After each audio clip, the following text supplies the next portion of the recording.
Welcome to Cascade Talks, celebrating 10 years of Cascade research. Croeso i'r sgyrsiau Cascade, dathlu 10 mlynedd o ymchwil Cascade. Dyma podlediad sy'n trafod yr ymchwil a'r arloesi sy'n digwydd ym maes gofal cymdeithasol I blant. A podcast that discusses and explores the latest research and innovation in the field of children's social care.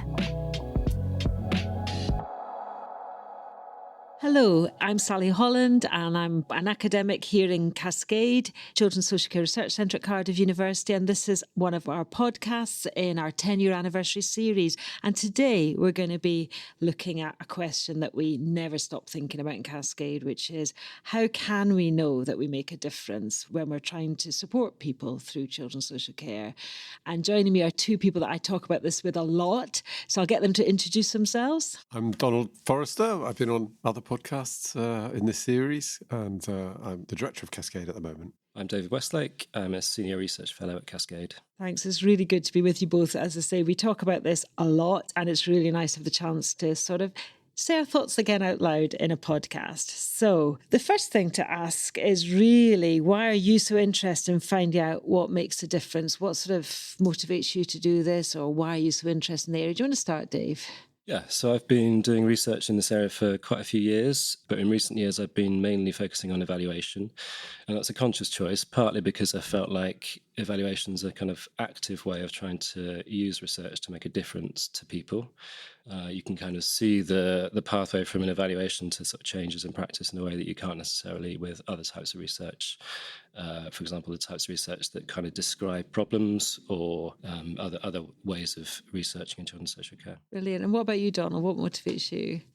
Well, really, it was from being in practice and wanting to find out what works for people. So I sort of did a psychology degree by accident, because in the Scottish system, as you know, Sally, you can keep changing. So I went to do English, then philosophy, then ended up doing psychology. You're not allowed infinite changes, so it was too late by then.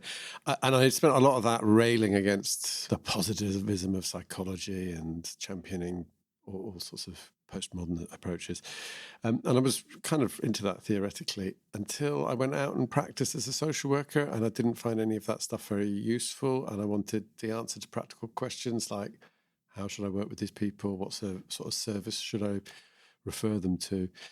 And then I became interested in what works. I had to find out what works. And I guess I went back to my psychology that I'd rejected at the time and sort of dusted off the old books and stuff that was in my mind, and went back to finding some of that to be quite useful, though probably the combination of a kind of what you might call some of the positivist methods, like randomized controlled trials and systematic reviews, but a critical appreciation of them. I think it's the combination. You combine the arts and sciences there, do you think? I think that's the ideal. So I'm sure you're doing. And I think that's the only real way to do good evaluative research. It's funny because we talked in the introductory podcast, didn't we, about how we were almost twins, because we both come from Scotland. I've ended up in Wales, and both qualified as social workers in 92. And in fact, when I went to be an undergrad in a Scottish university like you, not the same one, I think, like you, I took 3 subjects in the first year: psychology, history and politics. And I had the opposite experience in that I really didn't enjoy psychology. I found it too sciencey and went really down, and I ended up majoring in history.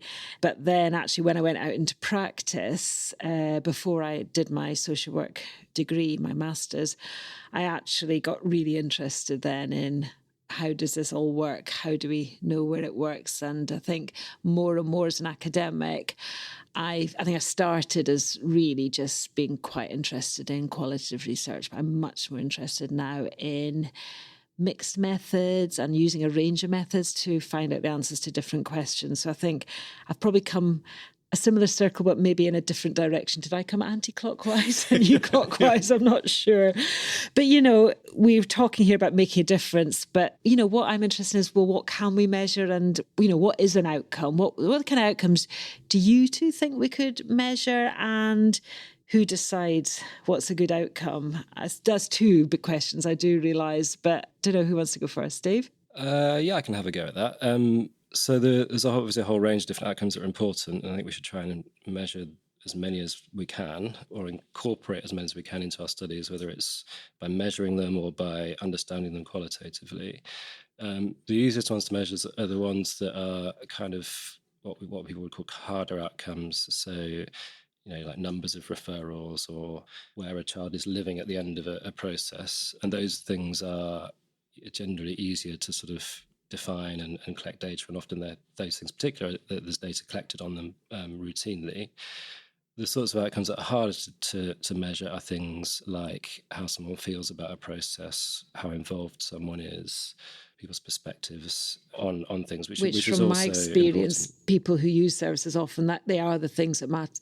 Obviously, it really matters to them how their child ends up and where the child ends up, but they also really care about how it felt to be in the service. Yeah, and to give an example, so I've just finished an evaluation of family drug and alcohol court in Wales, and the kind of outcome that is thought to be important is reunification so children going back to live with their birth parents. But what we found was a whole load of other stuff was important to people who are involved, sometimes more important than that. So there's this concept of procedural justice. So the idea that people are dealt with fairly, they feel the court process is fair and transparent and things like that. And that's not necessarily easy to measure, but it's also important. So I think it has implications for how we do evaluative research. Yeah, I agree. And what about you, Donald? What do you think is the kind of outcome we can measure, and who decides? Well, some of the complexity that Dave's touched on, it illustrates what a challenging area this is to do evaluations in.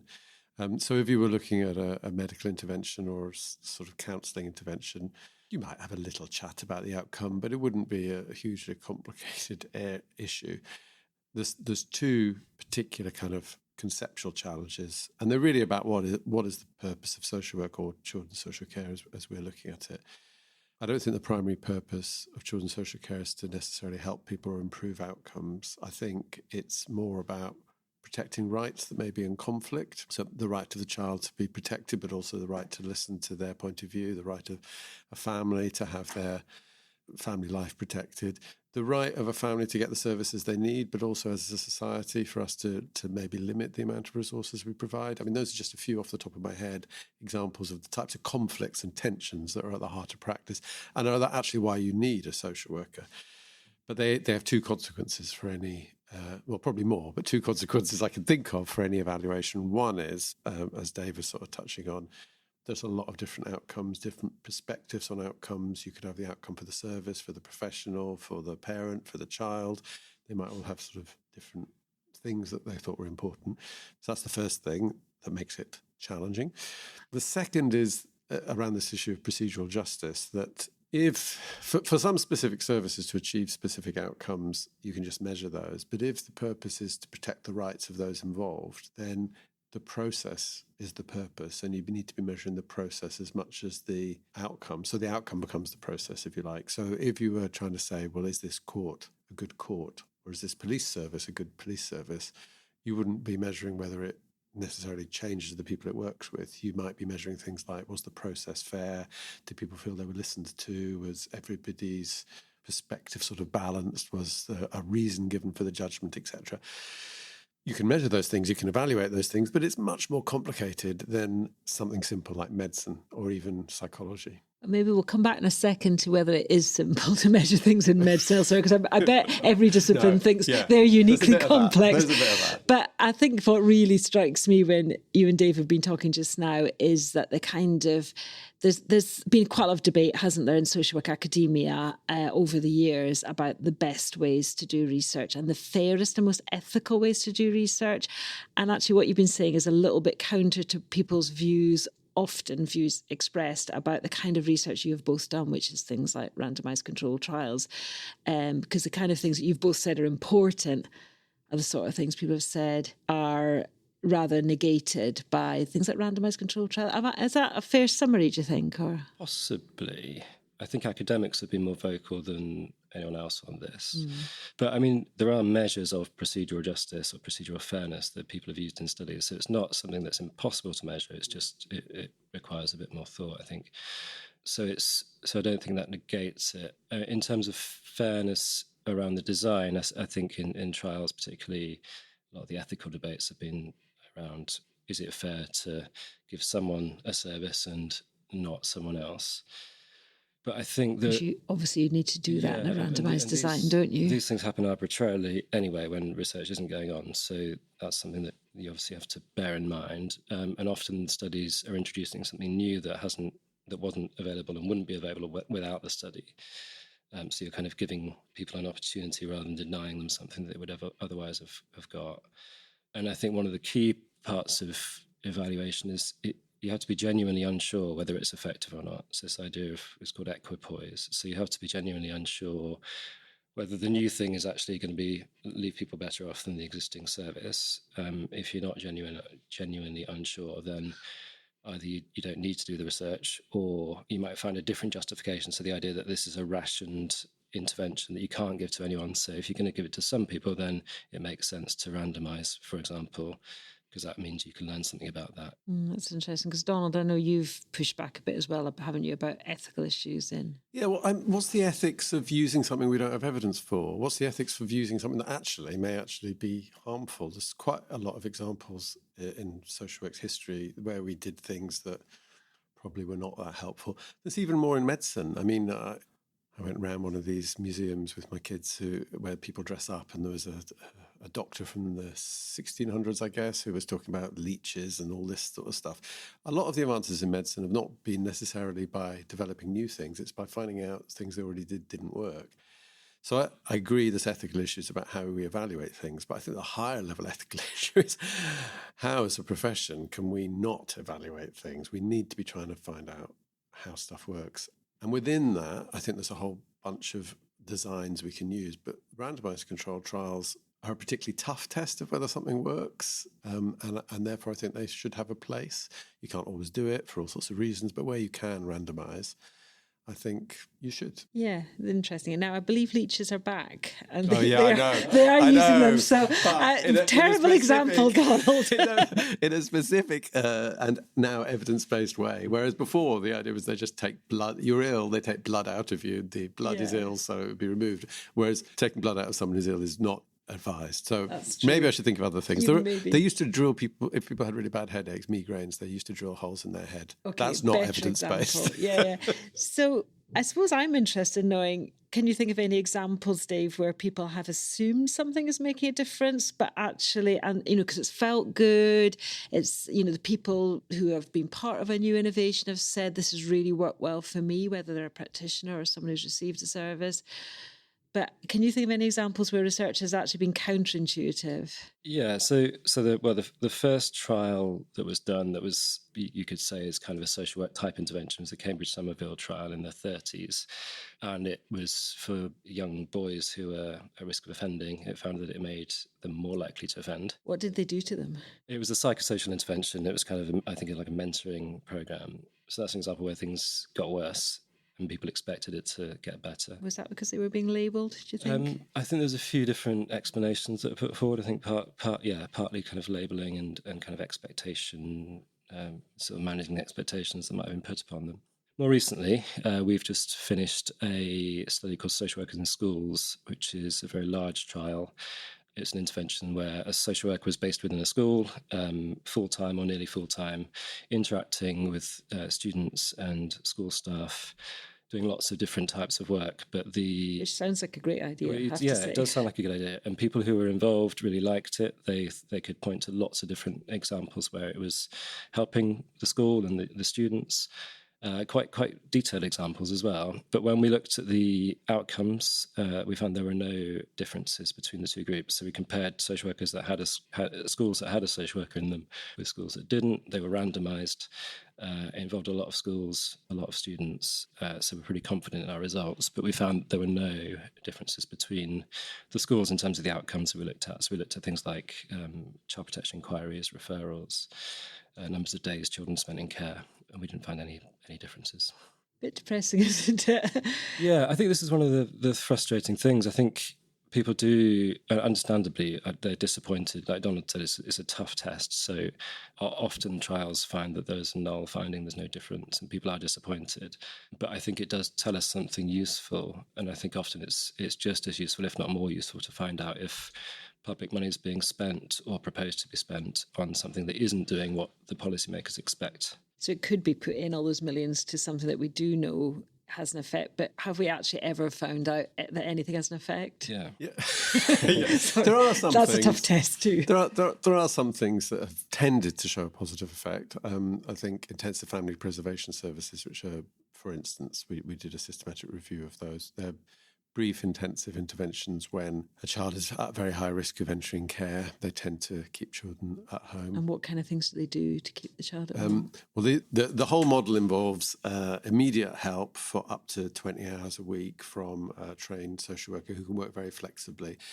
The ones I've evaluated have had motivational interviewing and solution-focused sort of counselling approaches, but they actually can offer practical help. So they can often do things like help redecorate the house. They can, it can be very hands-on and flexible. The idea is when a child comes into care is a time of crisis and therefore also potentially a time of change. So they can certainly be effective, but so we did a systematic review and overall they tend to be effective. But actually, if you look, there's a lot of variety. Some of the studies seem to show very high impact, some that show none, one or two that show negative impact. And what that illustrates to me is something that you find whenever really, I've always found this whenever I've reviewed or looked at other people who've reviewed the evidence, that there's a great variety in outcomes, which suggests two things: that context is really important. A lot of these studies are done in America. Great, they work in America. Doesn't necessarily mean they'd work in Britain. And implementation, so the quality of the way it's done is really important. So when you drill down to some of the ones which didn't seem to work in the intensive family literature, you find that they were doing things like having 3-month waiting lists or caseloads of 12 when it's meant to be one worker to one family. So they're immediately not actually doing what it says on the tin, and therefore it's less likely to work. So I think those issues of how we implement something really well, what we're really trying to do, and understanding the context and the fit are really, really important. So even though Dave found, and his team found, social workers in schools didn't work in that particular context, I wouldn't say if someone was trying it in Norway, they should automatically think that it wouldn't work in this other country. It just means you need to understand what's going on very carefully. Yeah, I think the other thing that sort of helps that is that a lot of the modern trials that are being done now incorporate a theory-based approach. So as well as testing whether there's a difference between the two groups in terms of the rates of outcome or whatever, there's a theory about how that might be coming about, and that incorporates qualitative evidence as well. So I think it's useful to know whether something works, but it's much more useful if you can try and work out why that might be happening and the kind of mechanisms and things like implementation. So that will help people know whether it could work in their setting. Yeah, because as well as how well people implement this specific intervention, there's also all the wider context, isn't there? So something might work differently in a country like Sweden because it's a more equal society. Yeah. So it's things work differently there, and in America you don't have universal free healthcare. Absolutely. The benefits system is quite different to here. A lot of interventions that seem to work in America do not work in the UK or in Scandinavia, and it's probably usually because the control group get better services like a National Health Service. But I think Dave's point about theory-based evaluation is absolutely spot on. A lot of these methodologies like randomised controlled trials, systematic reviews, were developed largely in the health setting, even though they didn't originate there. They became very widely used. And therefore social scientists were sceptical of them. Whereas now I think evaluation has a very strong social science sort of input, and it's more of a marriage between health and social science. And I think theory is the big thing. The theory of what the intervention is, how it might fit, and how you might implement it differently. It's more complex, isn't it, than just measuring whether a specific outcome has been reached or not. Absolutely. And it means a move from the specific to the general. So the specific, you need to understand, where do I want to put in this new service? So I'm thinking of one in Cardiff. I need to understand what our actual needs are, what the services are, what the pressures are. Then the general is what tends to work. So you could look at systematic reviews, etc., and find out about intensive family preservation services. And then specifically, how might that work here? How would we adapt it? How would we make sure we were doing it well? And then you can move more to more general stuff about how you might evaluate that and check that it was working in the long term. So it's all about a theory about the context, so you understand the context, a theory about the intervention and how you would implement it in that context. So there's acceptability as well, isn't there? So if, something, it could really work to threaten people and prosecute them or whatever, but, would that be acceptable in our society, in our context? Yeah, so I think, that's definitely a big part of it. And I think that's part of what people are looking at in terms of implementation. So there's the kind of technical part of implementation. Is it possible to get these resources and to put them here? But it's also about, do people accept this new service? How do they feel about it? Do they come up with their own ways of, sidestepping whatever it is and thereby, diluting it or preventing the effects? So thinking about how it's implemented and how people receive it in the specific setting is really important. And I think in terms of the specific, from the general to the specific that Donna was talking about, I think the kind of most specific part is for an individual worker working with an individual child or family, thinking what's going to work with in this particular setting for the circumstances of these people, with in their back of their minds the kind of the evidence base and all the other stuff that Donald talked about. There's a kind of translation of that down to the individual level. I suppose a real current example of this kind of really quite complex approach to evaluation is a study we're doing at the moment, Dave, isn't it? Which is an evaluation of the Welsh Basic Income Pilot for care leavers, where care leavers are being given the equivalent of a living wage for the first 2 years after they leave care, age 18, unconditionally. And we're not just measuring whether more of them end up in employment at the end, but we're doing in-depth interviews, we're doing observations, we're doing an economic analysis, we're doing surveys, but also you're looking at the theory just as you described. Yeah, exactly. And we're also looking at a lot of different types of outcomes. So looking at how this intervention's affecting people in lots of different areas of their lives. And I think that's another difference with medicine. We tend to want to look at broader effects, not just specifying one particular thing that we're interested in. I think it's much more common to have a range of different outcomes. And that's a good example because we're not hierarching. We're not ordering them in terms of importance. We're saying these are all important and we're going to look at all of them. Which is not actually a traditional way to do a trial, is it? No, exactly. And of course we are working with young adults who are not getting the intervention but have similar experiences, their care experience, young people, to help us think about the meaning of all of this, aren't we, and how to do it well. So that's something, again, that wasn't done necessarily in early randomised controlled trials, but is very much a feature now. Yeah.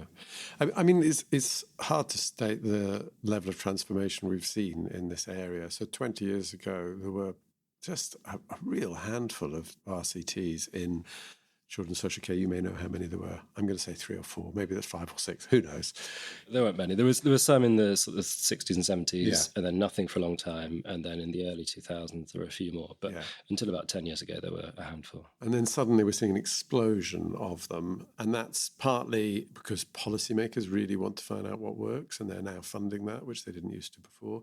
It's partly because methodologically we have all these new developments like theory-based evaluation and thinking about how that would link up to randomised controlled trials, but also things like data linkage and such like, which give us the opportunity for sort of longer-term follow-ups and large-scale studies. And then just using new methods that we've used very little, like cluster randomised approaches or step wedge designs, all sorts of things. So really, I suppose my hope is that we're going to do what psychology did quite a while ago and really develop a fairly strong evidence base about things that tend to work and things that tend not to work, allowing for that to be a very complicated set of questions, and there's no definitive answer. But I think we could know a lot more than we currently know, and we will know a lot more than we currently know. And that's really exciting. That is exciting. I think, we will come on in a minute, I hope, to talk about what next. But before we get on to that, it just really strikes me that a lot of evaluation research is looking at a specific project, a specific piece of funding to do a specific kind of intervention. And, intervention is a bit of a loaded term, but that's what we're tending to do. But actually am I right in saying this numerically? I think most social work with children and families who need extra support in society doesn't involve just implementing a technique or a method or even a programme of work. It's much more generic than that. And I'm just wondering whether, I suppose it's a bit of a leading question, I may have already answered the question, but are there some forms of children's social care that are easier to measure than others, and are there some things that we just really don't know much about yet? Well, the answer is yes to both those questions, but we can certainly look at sort of everyday practice. So you're right that often for funded evaluations, they will be of a specific service, but Dave and I were involved and still are involved in evaluating motivational interviewing within general practice, for instance. And I think that set of studies I learned more than any other studies I've done. And it's because it combined quantitative and qualitative. So whatever the results of the actual RCT, which were much less than I had hoped, because we gathered a lot of qualitative data, you got a really strong sense of the realities of practice, the skills social workers were using. We developed ways of kind of coding for some of those key skills. And the last thing I ever want to do is a research study where I think I knew what the result was going to be before I started. And there were lots of results in that were surprising, not least that things like purposefulness and the clarity of focus was more important in influencing outcomes than things that I thought would be more important, like empathy and collaboration. They were secondary. It was what we call good authority that was more important. So I think even in the field of sort of general everyday practice, you can apply many of these methods. Even if it's not a randomized controlled trial, you can apply many of the methods to think about the quality of practice and its relationship to outcomes. And actually, we've got startlingly little evidence on that. And that's something I've heard from both of you today, I think, is that we don't need to do a randomized controlled trial to understand practice. It's one of a kind of range of ways we can use. And I think that the message from that work that Donald was just talking about is that you need to be close to practice to do that, because I think a lot of studies previously have been kind of detached from practice. In those studies, we kind of observed practice up close, and we were in the local authority offices every day for a long period of time, and that enabled us to collect that data. And seeing how hard it is, it's a really difficult, complicated task, isn't it? You get a much better sense of the scale of the task and the nature of the difficulties that social workers deal with each day. Even people who've been in practice, I think it's still eye-opening. It's a good reminder, isn't it? Because we've been in academia for a while, haven't we, Donald? To be back in, it is a great reminder. So, we're coming towards the end of this podcast. I suppose I'm interested in any exciting thoughts. What would be your next thing, or the most exciting thing you could think of researching next? In terms of methodology, I think picking up on some of the stuff we've talked about, these kind of different components of trials that we now have, I think thinking a bit more about how they link together. So I think what we do now is we do lots of different things within one study. So we look at implementation, attitudes, experiences, effects, and so on, economics. But I don't think those different components are necessarily linked up in the way that we interpret the results. So I think linking things like implementation and outcomes much more closely will help us interpret the results and think about what to do next. So for policymakers particularly, I think, depending on the outcome that you find, how it was implemented is crucial as to what to do next. Because if it was implemented badly, it might be that it's a good intervention that just wasn't done well enough to have a result, so you might want to do it again somewhere else. Whereas if it was implemented really well, like the social workers in schools study, and it still didn't have an effect, then you can conclude that it probably won't have an effect on that outcome if you try it somewhere else. And what about you, Donald? Well, there's two areas. One is developing ways of thinking about evaluative research that we sort of touched on about the relationship between the qualitative and the quantitative. But I'm particularly kind of passionate and interested about observing direct social work practice, different ways we could do it. I'm putting in a bid today, once we finish this, which a particular lack is we have some observations of practice, but because practice is so private, it's very difficult to get parents and young people to actually evaluate the practice. So using a new methodology, we're proposing to do that. And even if we don't get funded this way, I'm going to keep going until we do, because I think kind of opening up this private practice that happens usually in homes or in offices so that other people can think, well, this is great, or this is not so good, or why did the social worker do that? Collating that and finding messages for the sector, I'm really excited about that. That sounds great. And I think for me, I've been really quite excited about being involved in the Welsh Basic Income pilot evaluation. It is quite challenging, isn't it, to evaluate, Dave? But it is quite exciting to think about that link between tackling some of the underlying causes of why people sometimes struggle in life, and poverty, we know, is one of the key causes for that. And supporting people better is something I'd like to look into more. So how can we reduce poverty and inequality really? And does that then make a difference on the sort of things that social workers tend to get involved in, which is, when children come to harm, etc., or just families need more support. So I think that would be exciting ways forward on that, I hope. I think that's another good example of a study where we're learning much more than just about the basic income. We're learning about, the experiences of care leavers more generally and the needs of that population. Brilliant. So there's lots to look forward to, I hope, in the next 10 years of Cascade. But for now, that's the end of this podcast about how can we know we make a difference in children's social work. Diolch am wrando ar y benod hon yn ein cyfres o bodlediadau Sgyrsiau Cascade 2024 sy'n dathlu 10 mlynedd ers sefydlu Cascade. Thank you for listening to this episode in our 2024 Cascade Talks podcast series celebrating 10 years of Cascade. Mae'r ganolfan ymchwil a datblygu gofal cymdeithasol I blant yn ymdrechu I wella llesiant, diogelwch a hawliau plant a'u teuluoedd. The Children's Social Care Research and Development Centre strives to improve the well-being, safety and rights of children and their families. Diolch I ymchwil iechyd a gofal Cymru am eu cefnogaeth ariannol. We'd like to thank Health and Care Research Wales for their funding support. Ac I gael rhagor o wybodaeth ynghylch ein dathliad, 10 mlynedd a gwaith Cascade, ewch I cascadewales.org. To find out more about our 10-year celebration and the work of Cascade, visit cascadewales.org.